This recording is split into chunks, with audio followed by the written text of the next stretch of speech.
Sa nakaraang video ay may isang hanggal na kadet ang humamon sa ating bida, ngunit sa kasamaang palad ay nabigyan ito ni Yuwon ng isang malakas na pag-atake na nagresulta sa pagkakatalsik nito. Sa isip naman ng hanggal na ito kung sa papaanong paraan siya natalo ng ganun kabilis. Matapos na mapanood siya na lumalaban sa pagitan ng tagapagmana na si Cheon Won Ryo, ay akala nito na makakayanan na niya ang patumbahin siya, hindi kaya ay nagtatago ito ng kanyang mga kakayahan dahil sadyang napakahusay nito. Sabi niya na inaasahan na niya ito sa isang tagapagmana ng trono, akala nito na mayroon lamang itong kakayahan ng isang advanced martial artist, at bilang pangako ay ibibigay nito ang impormasyon sa kanya. Ngunit bago nito ay agad naman siyang pinatigil ni Yuwon at nagtanong, sabi nito na umamin siya kung bakit ito nanghingi ng isang duelo sa kanya, dahil manalo man ito o matalo ay wala naman siyang mapapala sa ating bida. Sabi naman nito na gaya ng inaasahan ay hindi siya nito pinagkakatiwalaan, ito ay kagaya lamang ng kanyang sinabi kanina, na gusto lamang nitong makita ang kanyang kwalipikasyon. Nagtanong naman dito si Yuwon kung bakit nito kailangan na makita ang kanyang kwalipikasyon. Sabi nito na kailangan niya dahil ang pinag-uusapan dito ay patungkol sa ikatlong pagsusulit. Kaya naman napatanong ulit ito kung anong kinalaman ng ikatlong pagsusulit sa kanilang ginawang pagdudwelo.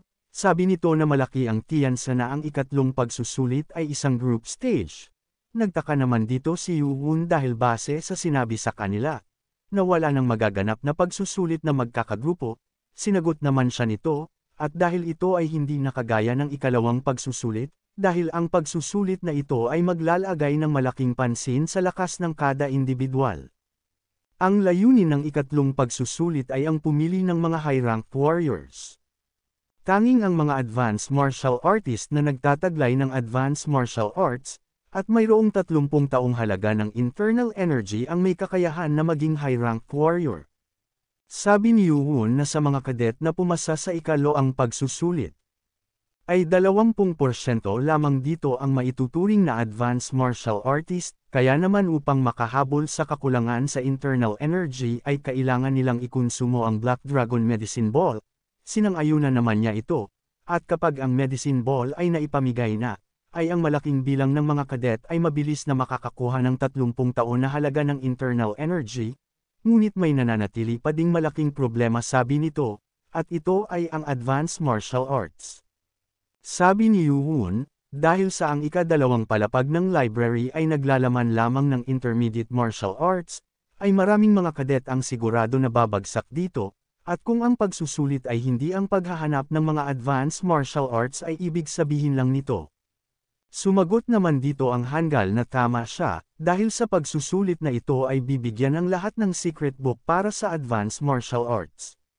Sabi ni Yuwon na mukhang hindi pa ito ang lahat ng kanyang gustong sabihin.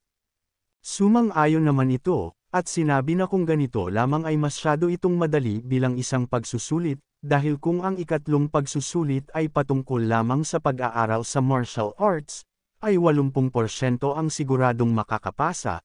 At kung tama ang sinabi sa kanya ng kanyang ama, ang secret book ay naglalaman ng 7 Demon Sword Technique, na parte ng Sword Demon Sword Formation, at ito ay ginagamit ng lahat ng mga high-rank warriors ng demonic cult. Sa isip nito na mukhang narinig na niya ang patungkol dito dati, at naalala nito ang kanyang tapat na gwardiya na si Guard Jiang, sabi nito na mayroong sword formation na ginawa ng pinakatanyag na swordsman sa panahon niya, at ito ay si Sword Demon. Sinabi sa kanya ng ama niya, na gumawa ito noong nakaraang pagsusulit ng isang grupo na nagtataglay ng 12 miyembro upang matutunan lamang ang 7 sword technique. Nagtataka naman dito si Yuwon dahil sa dami ng taong kinailangan upang matutunan ito. Dahil sa ito talaga ang prinsipyo na nakatago sa Demon Sword Formation, dahil ang pagmamaster ng 7 Demon Sword ng mag-isa ay hindi sapat, dahil ang pagsasagawa nito ay napakahirap. Dahil dito ay napatanong ang bida kung ito ba ang dahilan kung bakit gusto nitong makita ang kanyang kwalipikasyon at ito ay sa pamamagitan ng isang duelo, agad naman itong sumang-ayon, dahil hindi niya ito mahuhusgahan matapos lamang na makakita ng ilang mga techniques nito sa nakaraang paglaban nito kay Cheon Won Ryo, dahil nais nitong makumpirma ang mga kakayahan nito, upang malaman kung maari ba siya dito magbigay ng isang request sa gaganaping pagsusulit. Dagdag pa niya na nakalimutan nitong sabihin sa kanya ang mahalagang bagay, ang mga kadet ay inaasahan na manguna sa gaganaping ikatlong pagsusulit, magmula sa pag-aaral ng martial arts at sa kung ano pa. Ngunit narinig nito mula sa iilan, na ang mga group leaders ay mananatili sa kanilang mga posisyon mula sa naganap na ikalawang pagsusulit. Nagtanong naman dito si Yoon kung ang ibig sabihin ba nito ay may kakayahan na ang mga leader upang makapamili ng kanilang magiging miyembro. Sumangayon naman ito, ngunit ang mga kadet ay may karapatan ding tumanggi. At base sa kanyang pakiramdam ay ang ikatlong pagsusulit ay patungkol pa din sa mga Six Clans at sa mga Young Masters ng mga ito. Kaya naman ay pumasok sa isip nito na ang ikatlong pagsusulit ay labanan pa din sa pagitan ng mga tagapagmana. At isang mabilis na pagkakadiskwalipika ang mangyayari kapag hindi ito agad makahanap ng mga miyembro at mamaster ang 7 Demon Sword Technique at ang Sword Formation nito. Ngunit, base sa mga nabanggit nito, na ang mga kadet ay may karapatang tumanggi, kaya nagtanong ito kung ang mga normal na kadet ba ay walang mga pagpipilian kundi ang dumpende lamang sa kanilang magiging group leader upang maipasa ang pagsusulit. At ito ba ang dahilan ng sinasabi nitong request sa kanya? Sabi nito na tama siya, ang pagkuha ng mga miyembro at ang pagmamaster ng sword formation ay isa lamang paghahanda. Kahit na ang assessment ay sa pamamagitan ng mga duelo o kahit saan paman, ay kitang-kita naman na mas gugustuhin mo na ang iyong magiging leader ay may mga kakayahan at magandang pamumuno sa pagsusulit. At ang sinasabi nito na regalo kapag ito ay nanalo, ay siya mismo. Sabi naman dito ni Yoon na imposibleng siya ang gustuhin na piliin ng iba bilang kanilang group leader. Sabi naman niya na sigurado ito na pipiliin siya ng iba bilang group leader, at bilang isang young master na nakapasa sa mga pagsusulit, ay hindi ito basta-basta lamang na may alam na kagaya ng isang normal na kadet. Napaisip naman ito, dahil hindi naman mali ang mga sinasabi niya, ngunit may sapat naman itong mga kakayahan upang maging team leader at mukhang may mali sa mga nangyayari. Kaya naman ang tanong nito ay kung bakit siya ang napili nito, dahil ayon dito ay mayroong ibang mga Vice Lord at ibang mga group leader na pumasa sa nakarang pagsusulit.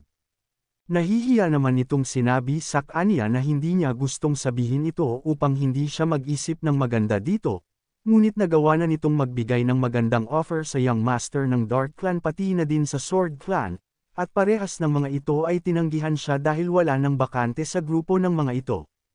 Kaya naman sabi ni Yoon na kaya pala siya pinili nito ay bilang ang kanyang backup plan, sumang-ayon naman ito. At bukod pa doon ay dahil sa parehas silang tinatahak na landas, ito ay ang Path of Blade. Dagdag pa nito na hindi siya humihingi ng pabor upang maging kanyang tagasunod, ang hinihingi lamang niya dito ay gamitin siya nito upang makapasa sa ikatlong pagsusulit.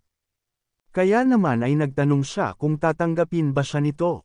Binigyan naman siya ng ating bida ng masayang ekspresyon sa mukha nito, kaya naman dahil dito ay biglang sumaya ang ekspresyon ng mukha nito. Bigla itong lumuhad sa harap ng ating bida at nagpapasalamat, ngunit sinabihan naman siya agad nito na tinatanggihan niya ito. Bigla naman siyang napatingin sa ating bida at tinatanong kung tama ba ang narinig niya mula dito. Tinitigan naman siya na masama ni Yoon at sinasabi na tama ang narinig nito dahil tumatanggi siya. Makalipas ang ilang sandali ay umalis na ang dalawa sa kagubatan, habang pabalik si Yoon ay sinabihan niya ang nanomachine na magsigawa ng facial analysis sa mukha ng kadet na iyon, sa isip nito na hindi niya perpektong malalaman ang mga kasinungalingan, ngunit ito ang tamang gawin kung pakiramdam niya ay nagdududa ito. Matapos ay agad namang pinakita sa kanya ng nanomachine ang reaksyon sa mukha nito, habang sinasabi nito na nagawa siyang tanggihan ng mga young master dahil sa wala ng bakante sa grupo ng mga ito.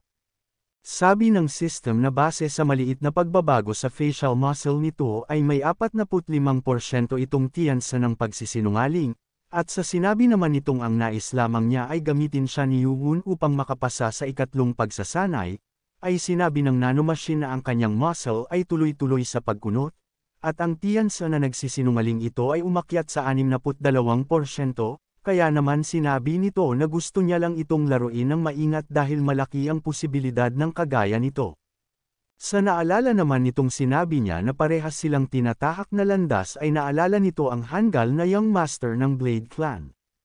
Pinupersige nito ang paggamit ng espada ngunit tanging sa Young Master ng Blade at Dark Clan ito pumunta. Sigurado ito na pakana na naman ito ng Young Master ng Blade Clan, at tingin ba nito na maloloko siya ng ganun-ganun lamang. Sa labas naman ng Demonic Academy, ay natatawa ang Young Master ng Blade Clan sa mga sinasabi sa kanya ng Cadet 200, sabi nito sa totoo lang ay isa siya sa mga interesanteng gusto niyang tagasunod, at nakukuha nito ang kung anong naisin niya at alam naman nito na hindi ito mahuhulog sa ganun kasimpleng patibong. Nagtataka naman ito dahil ayon dito ay ganito naman talaga ang plano. Sabi ng Young Master dito ay ano naman sa kaniya, nais ba nitong gumapang at magmakaawa upang hayaan siya nitong makapasok? Tingin ba nito na ganoon katanga ang isang Yuun, ang sumali sa kanyang grupo at idiskwalipika ito sa pamamagitan ng pag-abandona dito sa araw ng pagsusulit? At kung nangyari ito base sa plano ng Cadet 200 ay sobrang nakakatawa ito, dahil isa itong pagbabasura sa kaniya, ang matanggal ng dahil lamang sa maliit na bagay. At kung hindi niya ito katunggali sa laban ng mga taga-pagmana ay gustong-gusto niya itong kunin sa grupo. Napaluhod naman dito ang Cadet 200 at sinasabi na bigyan pa siya nito ng isa pang pagkakataon, dahil mayroon pa siyang ibang plano. Sabi naman sa kaniya nito na hindi na niya kailangan pang gawin iyon, at bago pa mahuli ang lahat ay maghanap na ito ng grupong masasalihan niya, o di naman kaya, ay sinong nakakaalam na baka maging isa siyang leader ng grupo niya. Napapatanong naman ito sa kanya ngunit sinabi ng Young Master dito na marami-rami pa siyang ibang tao na aasikasuhin bukod sa kanya. Kaya naman ay napayuko na lang ito sa pagkadismaya, bago naman umalis ang Young Master ng Blade Clan ay sinabi niya sa Cadet 200 na si Yampa, na wala itong magagawa sa kagaya niyang walang silbi. Sa nangyari ay naiiyak naman itong umalis sa Young Master, napapaisip naman ito, na natalo lamang niya ang isang ito sa pamamagitan lamang ng isang atake, at ang kanyang kakayahan na nakita nito noong mga nakaraan ay hindi pa sa ganoong level, kaya naman dahil dito ay nababagabag siya ngunit panahon na lang ang makakapagsabi kung dahil lang ba ito sa kanyang swerte o sa kanyang kakayahan. Kung umabot ka na sa parte ng video na ito ay maari lamang na i-click ang like at super thanks sa baba bilang pagsuporta. Maraming salamat. Sa individual training basement room naman, ay nag-iisip si Yuun ng mga gagawin nito base sa kanyang mga narinig. Sabi nito na hindi ito sigurado sa mga nalaman niya dahil sa wala pa namang sinasabi ang academy patungkol dito ngunit paano kung totoo ang mga ito. Mayroon siyang naiisip na iilan sa Group 8, ngunit hindi ito sapat na bilang ng mga tauhan at walang kasiguraduhan na papayag ang mga ito na sumunod sa kanya. Ngayon ay kailangan niya munang matapos ang pagsasanay niya sa umaga at iisipin na lang ang mga ito pag nakabalik na siya sa kanilang Mado House. Nagtanong naman ito sa nanomachine kung tapos na ba nitong maanalisa ang lahat ng mga libro na naiskan nila sa una at pangalawang palapag ng library. Sumagot naman ito at sinasabi na natapos na, at ang nakumpleto nito sa pag-aanalisa ay ang 55 na beginner martial arts na libro sa unang palapag, at 56 na intermediate martial arts na libro sa ikalawang palapag. Kaya ay napaisip ito kung maari ba na gumawa ang nanomachine ng isang hologram ng isang tao matapos maanalisa ang kanilang chi at body movement, at ipagawa sa hologram ang kanilang martial arts. Sumagot naman dito ang nanomachine at sinabi na maari ito kung pipiliin niya kung sino mismo ang taong ito bilang avatar at ang martial arts na gagamitin. Kaya naman sinabi nito na ang gusto nitong gayahin bilang martial arts ay ang 5 Art Sword Mastery, at ang taong gagayahin ay ang Young Master na si Chien Mujium. Agad namang isinagawa ito ng nanomachine, at lumabas ang avatar ng Young Master. Nang matapos ang paghahanda ay agad na sumugod ang avatar nito sa ating bida. Sa nangyayari ay matagumpay naman itong naiiwasan ang bawat pag-atake sa kanya ng Young Master, at nang makahanap ito ng magandang pagkakataon ay inatake niya ito sa leeg at matagumpay din itong tumama, ngunit nang tumama ito ay agad na nagsabi ang system na ang avatar ni Chien Mujium ay namatay sa pamamagitan ng isang neck fracture. Sa nangyari ay nagulat naman dito si Yuun, di ito makapaniwala dahil noong nakaraang 4 na araw ay nang ginawa niya ito dito ay halos na itulak lamang niya ito gamit ang atake na iyon. Sabi ng system na ang avatar ni Qian Mujium ay hindi kinayanan ang buong lakas ng ginawa niyang atake na iyon. Sa isip nito ay mukhang nalampasan na nito si Mujium dahil sa nangyaring realisasyon sa kanya sa training room, at hindi niya lubos maisip ito. Kahit na naglagay na ito dito ng isang intermediate martial arts sa avatar, ay halos walang pinagkaiba ito kay Mujium. Kaya naman napaisip ito ng isang ideya. Maya-maya pa ay inutusan niya ang nanomachine na gumawa ng 10 avatar ni Qian Mujium at bigyan ng mga ito ng iba't ibang intermediate martial arts.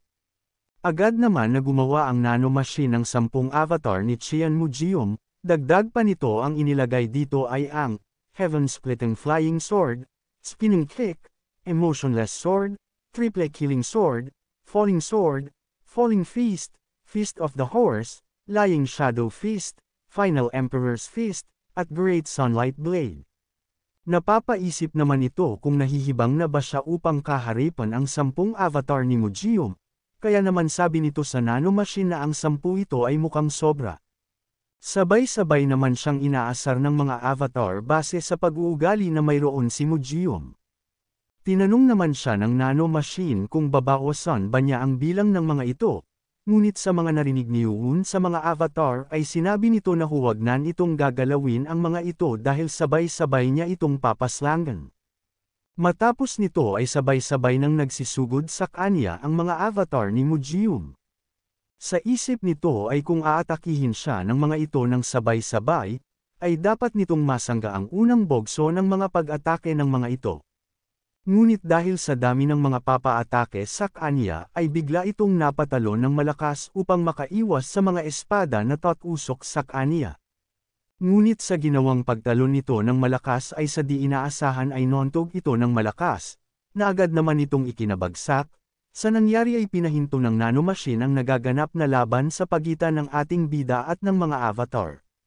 Sabi nito nang makatayo ay nakalimutan niya kung gaano lamang kasikip ang lugar na ito. At nang tinignan nito ang kisame ay nagulat ito dahil sa nagawa na naman nitong makawasak ng silid. Matapos nito ay agad siyang pinuntahan ng gwardya na namamalakad sa lugar. Napahawak ito sa ulo at tinatanong kung ano na namang ginawa nito upang mawasak ang kisame ng silid na ito, at sinasabi na pinaalalahanan na niya ito na pagbabawalan na siyang makapasok sa kahit saang individual training facility magmula ngayon. Humihingi naman ito ng pasensya sa mga nangyari, matapos ay sinabihan siya nito na sumunod sa kanya, at nagtataka naman ito kung bakit. Dahil sa wala naman itong magagawa ay agad din naman itong sumunod. Pumunta sila sa isang lugar, sa isip nito na ang lugar na ito ay doble ang laki kumpara sa individual training facility, ngunit ang mga pinto dito ay mas malalaki. Sabi ng gwardya na magmula ngayon ay dito na siya magsasanay. Nagulat naman dito ang ating bida. Sabi nito na kung mananatili pa itong gamitin ang individual training facility ay mukhang madami pa siyang masisirang mga pader at kisame. Napatanong naman ito kung saan ito, dahil kitang-kita na mas malaki ito at mas maluwag kumpara sa madalas nilang ginagamit. Sabi nito na isa din itong training facility na kadalasan lamang napapayagan ay ang mga nagawang makaabot sa expert level at makapasa sa ika-4 na pagsusulit. Dagdag nito na syempre ay hindi pa ito nakakapasa. Ngunit dahil sa nakagawa na naman ito ng isang insidenta, ay ginawa na nilang payagan ito na magamit niya ng mas maaga nang may pagpayag ng kanilang head ng academy. Napatanong naman ito kung sa paanong paraan naman nito nalaman na naabot na niya ang expert level. Sabi nito na upang mawasak ang mga pader ng training facility, ay kailangan mo munang magkaroon ng kahit papaano ay expert level ng chi. Dagdag nito na ang mga pader dito ay mas matigas kumpara sa lugar na iyon, kaya naman ay hindi ito mawawasak kahit na gaano pa ito magpakabaliw dito, at sinabihan ito na huwag nang intinidihin ang mga nangyari at magpatuloy na lang sa kanyang ginagawang pagsasanay. Matapos ay agad na nagpasalamat dito si Yuun, sa isip nito na sa training room na ganito kalaki, ay wala na siyang magiging problema sa paggamit ng augmented reality. Kaya naman ay tinanong niya ang oras sa nanomachine, at sinabi nito na pasado 8:00 na ng gabi, kaya naman sinabi nito na ayos ito, dahil may kaunting oras pa siya. Napapaisip naman ito kung itutuloy pa ba niya ang pakikipaglaban sa 10 avatar ni Mujium, dahil ang isang advanced martial artist lamang ay napakahina na, nang bigla itong may naisip na isang ideya. Tinanong niya ang nanomachine kung maari niya bang labanan ang avatar ng kanyang guru na si Right Guardian, Sibmeng. Sabi ng nanomachine na maari, ngunit ito ay nakabase lamang sa ginawa nitong movement ng butterfly dance na ipinakita sa kaniya sa loob ng infirmary. Nakangiti naman ito at sinasabi na kung ang makakalaban niya ay ang kanyang guro, at kahit na isang teknik lang ang mayroon siyang data dito, ay tingin nito na mas malaki ang maitutulong nito kumpara kay Qian Mujium. Kaya naman nag-umpisa na ang nanomachine sa pagpapalabas sa avatar ng kanyang guru na si Sibmeng, at sa paglalagay dito ng martial art technique na butterfly dance. Sabi nito na kahit na isa lang itong avatar sa harapan niya ay malayong malayo ang saya na nararamdaman niya dito kumpara sa avatar ni Qian Mujium. Nagsalita naman dito ang avatar ng kanyang guro at tinatanong ito kung nagre-rebelde na ba ito sa kanya. Sinabihan naman niya ang nanomachine na sa susunod ay tanggalin niya ang boses nito, at agad nang naghanda. Sa isip niya na ang guro niya na ito, ay isa sa mga 10 pinakamalalakas na martial artist sa loob ng demonic clan, at wala itong panama sa galing nito sa martial arts, kaya naman ay kailangan niya itong atakihin sa mga kahinaan nito gamit ang mga mabisang pag-atake. At agad na itong sumugod sa avatar ni Sibmeng, agad namang kumilos ang avatar ng kanyang guro, at nagulat naman ito dahil sa mabilis lang nitong nasangga ang ginawa niyang pag-atake dito. Matapos ay agad siyang binigyan ng isang malakas na uppercut gamit lamang ang palad nito, na sinalo naman ng ating bida. Kaya naman kung gusto mo na masubaybayan ang ating kwento ay i-open mo lang ang notification bell pagkatapos mo na mag-subscribe.